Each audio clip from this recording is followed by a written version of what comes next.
কবি সত্যেন্দ্রনাথ দত্তের লেখা দেশের মাটি। মধুর চেয়েও আছে মধুর, সে এই আমার দেশের মাটি। আমার দেশের পথে চলা খাঁটি সোনার চাইতে খাঁটি। চন্দনেরই গন্ধে ভরা, শীতল করা ক্লান্তি হরা।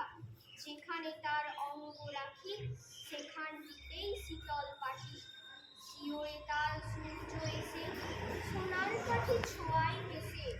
নীলমহলের জ্যোৎস্নানীতি বুলায় পায়ে রূপার কাঠি।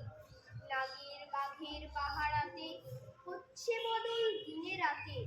পাহাড় তারে আড়াল করে, সাগর সেতার দোয়ায় পার। মৌল ফুলের মাল্য মাথায়, লীলা কোমল গন্ধে মাতায়। পাঁই জোড়ে তার লবঙ্গ ফুল, অঙ্গে বকুল আর দোপাটি। নারিকেলের কোপন কোষে অন্য পানি যোগায় বসে। কোল ভরা তার কনক ধানে, আটটি শীষে বাঁধা আঁটি। সে যে গো নীল পদ্ম আঁখি, সেই তোরে নীলকণ্ঠ পাখি। মুক্তি সুখের বার্তা আনে, ঘুচায় প্রাণের কান্নাকাটি। নমস্কার।